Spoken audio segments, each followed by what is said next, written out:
Hey everyone, this is Noah again with As the Days of Noah. Thanks for joining my channel.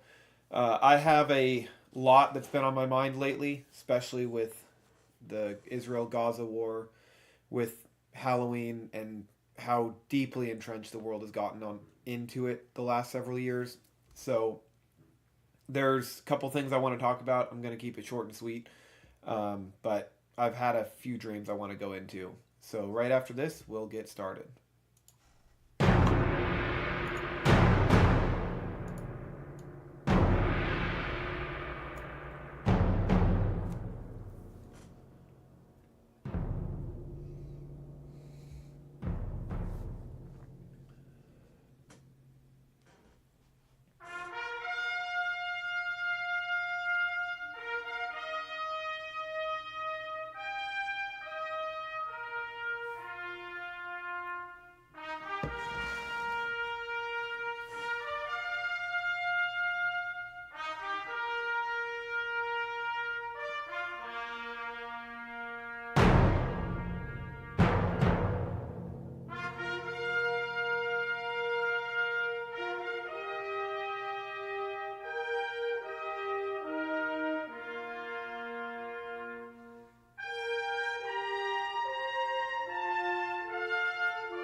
Oops.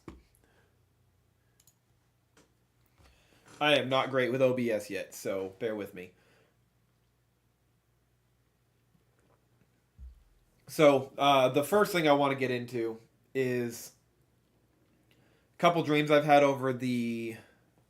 I think this. So, this first one I had last winter, probably around November.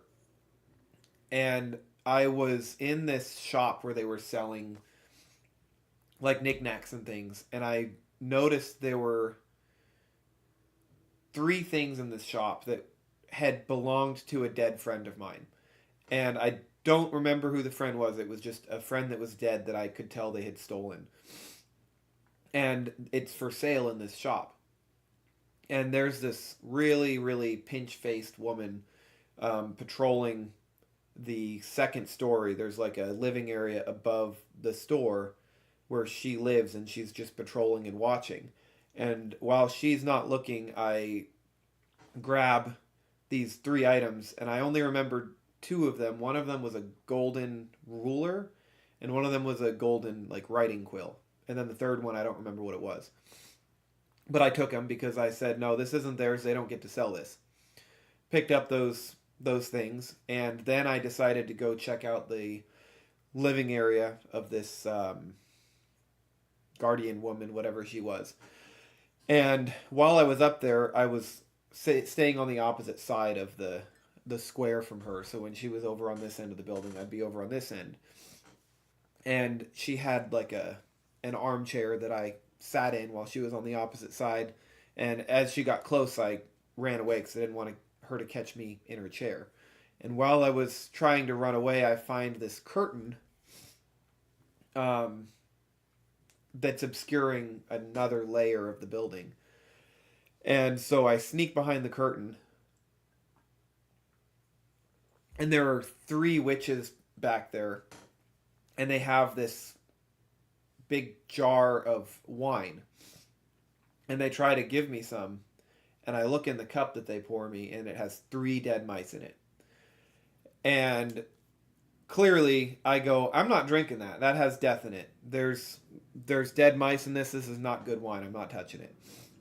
And they tried to assure me that it was fine and it was safe, and it was just part of the game.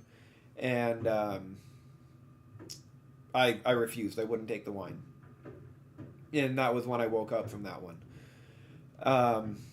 As I've studied it and tried to dig into the implications of what wine means biblically, it's sort of revealed the pattern of the dream. And it connects to everything I've been studying with all of the pagan holidays, Easter, Christmas, Halloween, whatever, all of them. Like anytime you have a little bit of death in that wine, wine is spiritually worship. Anytime you add a little bit of death to that pot, it makes the whole thing bad. And this is a reoccurring theme through the whole Bible. So I was studying that, and it's led me...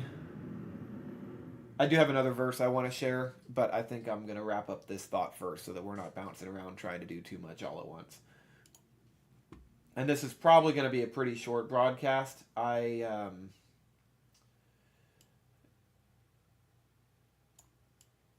always feel really, really heavy around this time. So I don't really feel like doing anything, much less talk. So I'm going to just share this and be done. Deuteronomy 32. Actually, before Deuteronomy, the thing that really brought me back to this verse was in 1 Corinthians chapter 10. And he's telling his people, "Therefore, my beloved, flee from idolatry. Speak as to what I speak as to wise men. Judge what I say. The cup of blessing which we bless, isn't it a sharing of the blood of Messiah? And the bread which we break, isn't it a sharing of the body of Messiah? Because there is one loaf of bread, we who are many are one body, for we all take part of the one loaf of bread. Consider Israel according to the flesh. Don't those who eat the sacrifices participate in the altar?" Okay, so he's talking here about spiritual rituals that are righteous, that we are taking part in. This is the covenants of promise that all of the feasts of the Bible revolve around. Then he does a contrast. What am I saying then? That a thing sacrificed to idols is anything, or that an idol is anything? But I say that the things which the Gentiles sacrifice, they sacrifice to demons. So he's saying the idol isn't it has nothing to do with it. It has nothing to do with the fact that it's a statue. What it's saying is that statue is inhabiting or being inhabited by a demon. And this connects and is proven by all of the ancient religions and cults and how they viewed the spiritual world. The Bible is not saying anything new here. The idol is nothing. It's the demon that inhabits the idols. But I say that which the Gentiles sacrifice, they're sacrificing to demons and not to God. And I do not desire that you would have fellowship with demons. That's definitely my hope, is that I don't have fellowship with demons. I don't know about the rest of y'all.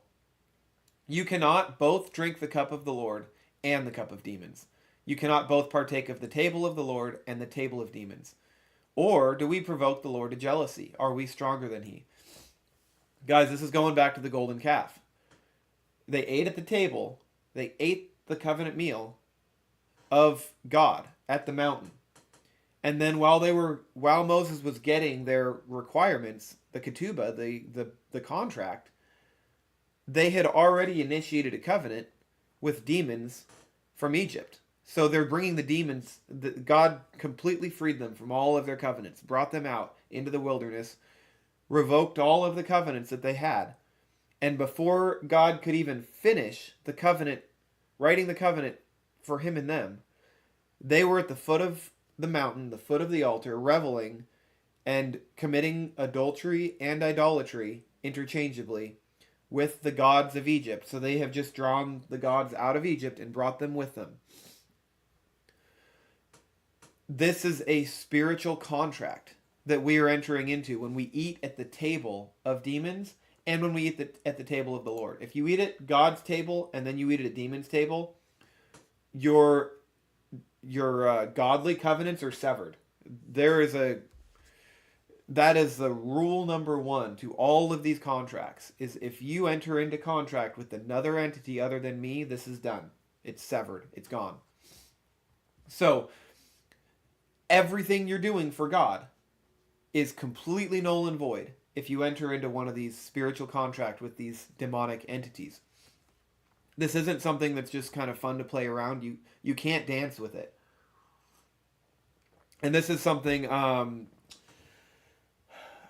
think his name is Joe Mendoza. He was an ex-witch, or wizard, I guess. And he's huge on warning people and saying these feasts and these festivals are writing and chartering contracts with demons, with spirits, with entities. And it's not just this fun, playful thing. You can't just dress your kids up as a demon and then eat. So this eating at this table with them, if you have a cup of candy that is in the shape of a jack-o'-lantern,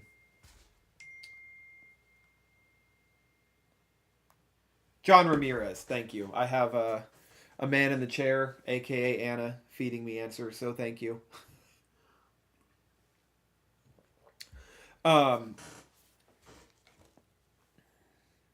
Yes, so John Ramirez, look him up. He gives all kinds of warnings about the ins and outs of the festivals and the pieces that I won't get into that. But let me tell you, everything I have ever read, I've read and studied every single ancient religion: Mesopotamian, Egyptian, Babylonian, Greece, Assyrian, and Bible. The Bible vouches for and validates all of those beliefs by telling us those things that they're doing don't do. Because if you enter into contract with them, you're entering into contract with their kings, and their king's going to come and take over you and rule you. And that's just how it is. That is the pattern. And if Yeshua's blood is waiting to atone for that, the moment we learn our mistake and stop entering into these contracts. Paul even says you cannot the freedom of the law does not give you the right to perform licentiousness and to go into idolatry. It protects you and saves you when you've made a mistake, but you're trampling on the blood if you're purposely entering into these covenants with darkness on the hopes and the expectation that Jesus is just going to throw his blood at you and you're safe now. That is a complete trampling of the blood, and he will not accept it. So, the wine of my dream is the wine of Halloween and all of these other pagan feast days. They throw death in the cup, and they mix it up, and they tell you to drink it. Wine is worship. Halloween is worship. It is a holy day, a holiday. And John Ramirez and many other Masons, witches, Wiccans, pagan religions, all of the ancient religions said the same thing. At this solstice, this is when the veil between life and death is the thinnest. This is when the spirits have the most ability to ooze out into the tapestry of reality. And that is the day where they have the most power to do curses, to inhabit people, to do sacrifices. If you don't think human sacrifices are still going on, you got a whole nother thing coming. It's not something that is just fun. It's not a game. And if you eat this candy even, that's in the buckets that are designated for Halloween, you're now partaking in that covenant. And obviously God can protect you if you're not aware of that. He can and he does. But the more you begin to understand what these things mean, the more you become wise. Like Paul is saying, I want you to be wise so you're not eating a curse.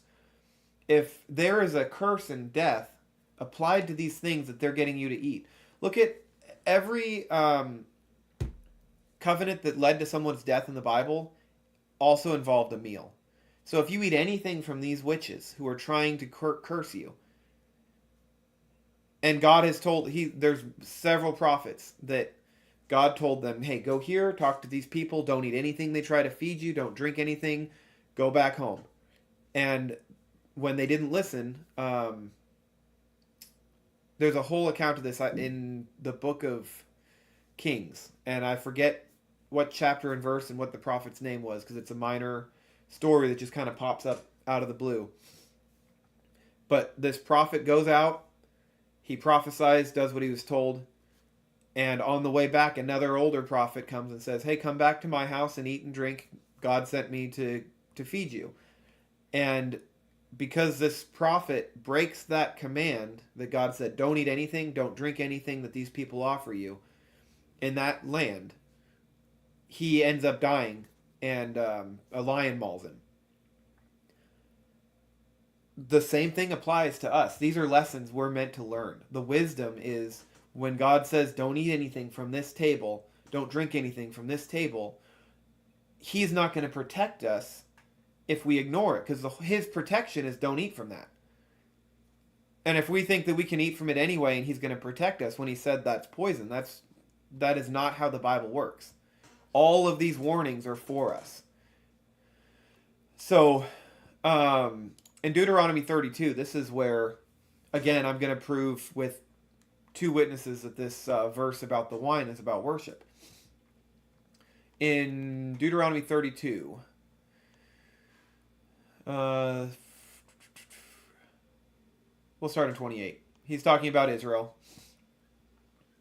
They are a nation without sense. There is no discernment in them. If only they were wise and would understand this and discern what their end would be. So he's straight up telling them, if you do these things, you will die. Be wise. Choose life. How could one man chase 1,000 or two put 10,000 to flight unless their rock had sold them? Unless the Lord had given them up. For their rock is not like our rock, as even our enemies concede. Their vine comes from the vine of Sodom, and their fields, the fields of Gomorrah. This is worship talk. The vine, the religion of Sodom, feeds to the poison and bitter clusters. Their wine is the venom of serpents, the deadly poison of cobras. Have I not kept this in reserve and sealed it in my vaults? It is mine to avenge. I will repay. In due time, their foot will slip. Their day of disaster is near, and their doom rushes upon them. The Lord will vindicate his people. This is referring to what's about to happen. Like we're there in the prophetic count, this part. We have been through the exile. We have died. We have been destroyed. We've been wiped out.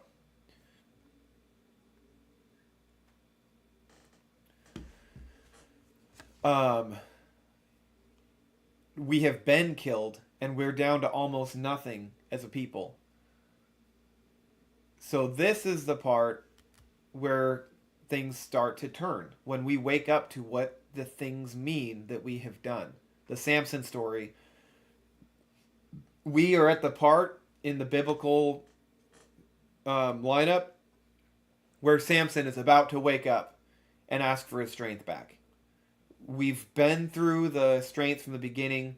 The Nazirite vow, Israel was a sanctified tree, grew up strong, no one could harm it, no one could touch it. He killed a lion, but then after he's destroyed because he gives up, commits adultery with all of the uncleanness he was told not to, he ends up being blinded, which is represented by the blind man that Yeshua heals when he comes and enters the temple. And he's made to grind grain, which is was considered the job of a woman back then. He's also made to entertain them. That's Hollywood for you, just so you know. We are the Samson story. now we're about to wake up and ask for our strength back. And to do that, we have to see what we've done. And the thing that we've done is we have blended and drank the wine of serpent's venom. We have we have drank from the vine of Sodom. We've mixed in their death with our wine. And as soon as we stop doing that, we get lifted up again. The Lord will vindicate his people, and he will relent concerning his servants when he sees their strength is gone, and no one is left slave or free. He will say, "Now where are their gods, the rock they took refuge in? The gods who ate the fat of their sacrifices and drank the wine of their drink offerings." Do you hear that? The drink offerings that we're giving, if we're not giving them as prescribed biblically, we're giving them to the other gods. Let them rise up to help you. Let them give you shelter. And that is an inversion of what they did to Yeshua on the cross. Where is his God? Let him take him down. They're mocking. See now that I myself am he. There is no Elohim beside me. I put to death and I bring to life. I have wounded and I will heal, and no one can deliver out of my hand.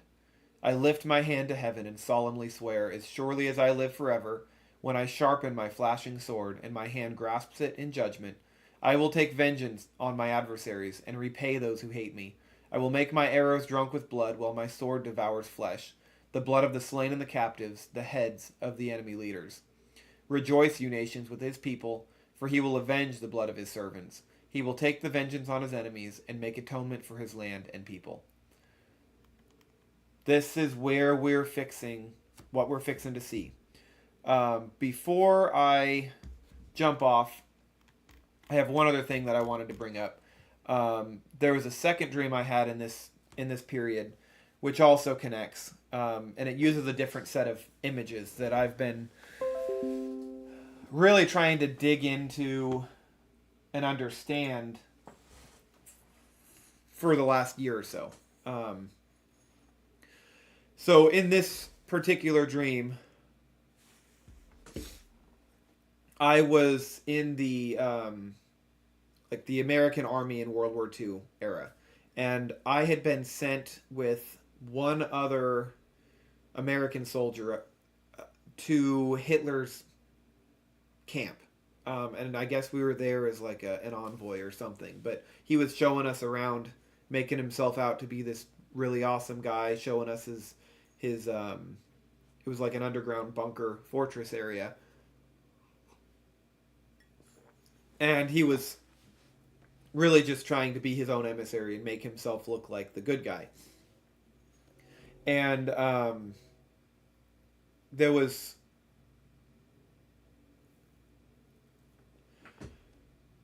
Sorry, it's really hard to describe this dream because it was a very strange dream. But anyway, I noticed as I asked him questions, he'd get mad out of nowhere, just like and snap at me. And it'd just be simple questions, but I kind of like got on edge and on guard because he was playing the really nice card, but the moment I asked the wrong question, it was a bite kind of thing. And so he's showing us around the base, and I notice off to the side, I sort of wander away from him and the other soldier because I notice something off to the side. There's this like a watch outpost building, like they have at the outside of military bases, like it's the guard shack. And this guard shack has the door propped open with a shofar. So there's this pretty big shofar on the ground that's being used to prop open this guard shack gate. And I go over there, and as I'm going through the gate, I look, and attached to the side of it is this picture of it's like a pinup style woman in this Jeep with like 4 different soldiers, and they're all laughing. It's like that World War II style everyone's happy motif, but the dark side of that is that really I instantly picked up that the vibe of that was that they were all going to sleep with that woman. That was a camp harlot. And the association with the the gate being propped open with that image, knowing what I know about all of the religions of um, Mesopotamia and how that's been the cause of our destruction over and over and over again through Israel. So you have this army that is meant to be going in and punching and fighting evil, and when they can't beat us physically, just this is the story of um, Balaam. They can't beat you physically, so they send their women in to trick you into engaging in a sexual covenant with them. And that sexual covenant ends up with you ending up having children under them, and then they end up sacrificing the children, and it creates this. What do you think abortion is? This is part of it. It's all part of the same religion. So anyway, they are. So the gate is open because of this sin of the soldier sleeping with the woman.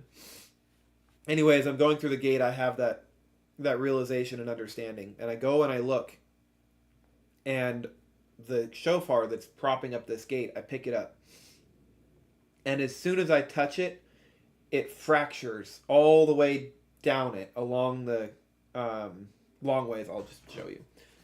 It fractures this way, just all the way along it, like it, and it feels like stone. It's like become calcified. And the thing breaks. And as it breaks, water starts pouring out of it. And it's cold, clean, pure water. And at that moment, I'm kind of panicking because this is clearly an heirloom, so to speak. This is in like Hitler's collection room of all of the things that he has collected in victories. And as soon as he turns and sees that I've broken this shofar, and he loses his ever-living mind and starts screaming at me and raging, and this is actually really common because when I was a kid I broke everything. I'd just pick something up and it would break and I'd get yelled at. So this is carrying on that motif of some childhood trauma, but it made me feel like a kid again. Like I've just discovered something, and it also made me realize that shofar being used as the door prop is truly symbolic of Israel and how our authority, our crown, our horn, our power is being used as the doorstop for the enemy's gate. It lines up in so many ways. And when you break that, when you turn that light on and reveal what's going on and what's being done, they lose it. When you show that power is nothing but calcified, weak,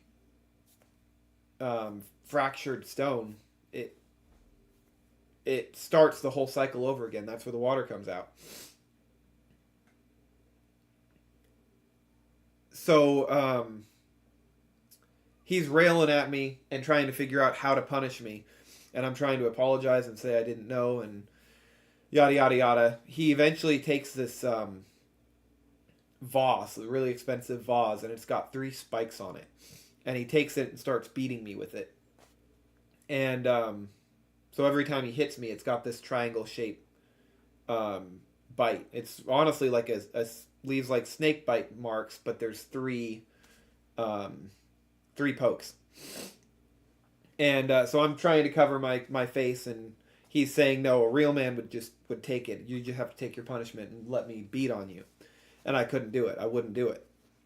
And so he's adding and amplifying the punishment over and over and over because I'm not allowing him to do it to me. And then the other American soldier pops in out of the blue, and he goes, fine, I'll be a man. I knew you couldn't take this. And he lays down and just lets Hitler start chopping him up and like cutting him to pieces. And I'm like bawling because he's cutting this guy open, and he's just sitting there like, dude, what's your problem? Shut up. Just chill. And the next thing I know, Hitler is done with us, and he's kicked us out of his fort, and he's sending us back to our camp. And I look over, and the guy who had been with me is now a bull. He's got silver chains all like attached to him. He's got a bull's head. He's got a human body, but he's all jacked up, and I'm still like crying and losing my mind. And that's where the dream ends. Um, when you combine, I've had a lot more that line up and kind of connect with this concept. But the more I chew on what these things mean, the more I realize if you just let them do to you what they will do, you become their hybrid chimera creatures. Like you become whatever they want you to become if you submit to them. And here is the balance, because we're here in exile because we submitted to their gods. But the thing that Shadrach, Meshach, Abednego, Daniel, and even Yeshua did that shows us the pattern of what to do is you submit physically to them, but you refuse to let their gods rule you. You say, I will do what you tell me to do because I'm your servant, I'm trapped here, but I will not serve your gods. I will not follow your feasts. I will not celebrate your Halloween. I will not do your Christmas. I will not do your Easter. I won't do your Sunday. You draw that line and you serve them in every other way, and if they decide to kill you, God protects you, because that's what he asks of us. We have been sold as slaves because we sold ourselves. When we made covenants with these deities, they had the right to send their king and pick us up and take us home. And the entire greater Exodus concept, boiled down, is we will finally learn how to sever those connections, sever those contracts, enter into covenant with Yeshua, and he will lead us out, and we will no longer be part of this cursed exile system. The moment we learn how to stop serving their gods, Yeshua is waiting there with his covenant. But we have to be willing to wait and suffer and stand alone like Shadrach, Meshach, and Abednego and say, I'm not bowing to that statue. I will not be giving out Halloween candy. I will not be receiving trick-or-treaters. I will not put costumes on. We are not... Here's another thing. We've tested the fruit of pandering. We've tested the fruit of going along with it. We've tested the fruit of being congenial about it. It hasn't worked. The fruit has been they take more and more and more power, and now they're turning your children into the other gender. We have tried letting them do it and just kind of playing around and inviting in little bits and pieces and, oh yeah, I'll appease it. Appeasing it is killing us, and it's killing our children. We can't play the game anymore. We've got to look around as a people, as a community. Look at the fruit of what we're doing. We don't even know our kids, half of us. Our kids grow up in the system. They grow up indoctrinated. They grow up communist. They grow up in all of the pagan celebrations and end up turning into pagans. And we're not drawing the line. We're not making a distinction between holy and unholy, and our families are collapsing because of it. That can all be undone if we take that stand against evil and say no. It's the scariest thing you'll ever do, but it's the only way our families stand a chance, is to stand our ground and say no more evil. I don't care what you do. I can't control you or your house, but as for me and my house, we will serve the Lord. That's all we can do. We don't need to sit here trying to control people and tell people how they should be doing it. And if anyone takes this video as that, let me reframe and say that's not my point at all. I've been told pretty loudly to warn people of what I know.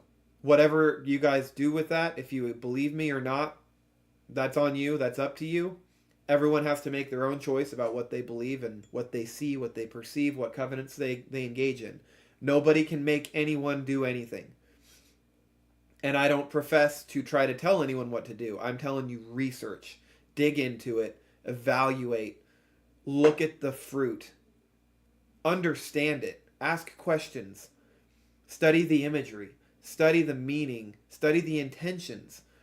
I guarantee you, if you look into any one of these holidays deeply, starting with Halloween, look at what it means, every piece of it. The hidden death in every bite. I can't tell you guys what to do, but it is physically breaking my heart walking around and looking at everywhere you go now. Everyone has Halloween displays. It's just we're people bring their 2-year-olds everywhere, and there's death and blood and gore and skeletons, and everyone thinks it's funny. It's not funny. It's not fun. It's sad. I don't I don't really have anything else. But man, I'm praying for you guys. And I'm praying that eventually we get our power back. Because I can't stand this evil anymore. You look around and everything is upside down and sideways. And no one really seems to care or notice. The churches aren't fixing it. The trunk or treats, they're not fixing it. Pandering to it and pretending, dressing it up like Christian is not fixing it. If you're a Christian and you want to do something, don't do anything. You pray and you fast. You don't do a trunk or treat. You don't decorate. You don't carve jack-o'-lanterns. You're inviting those spirits into your house. And you don't have to know it. If they've lined up their requirements and said, this is how you invite us into your home, and you do it, doesn't matter if you know what you're doing. If you give somebody a key to your house and you didn't know it was the key to your house, you try to give them the key to your mailbox or something, guess what? They still have the key to your house, whether you meant to give it to them or not. This is really important, guys. And we're acting like it's just fun and games. I look forward to hearing you guys' comments. Just keep praying, and let's all try to wake up together and collectively stop this evil. Somebody's got to do it. It's not going to be if we wait till the generation after us, we're leaving our kids. We're selling them to Satan. It is our job, as our father's generation is getting ready to pass the mantle on. It is this generation's job to take on that mantle, strap on our swords, and fight this evil. Because if we don't, our kids have to do it. And then our kids will end up dying in the fight. The longer we put it off, the more people are going to suffer. The more people are going to die. It's an unavoidable conflict, and we've got to stop engaging in death. Love you guys. Thank you, Grafted Into the Root. I appreciate it. Just kind of trying to do what I do and break down what I'm told. And it's weighing really heavy on me. So thank you for listening. Thank you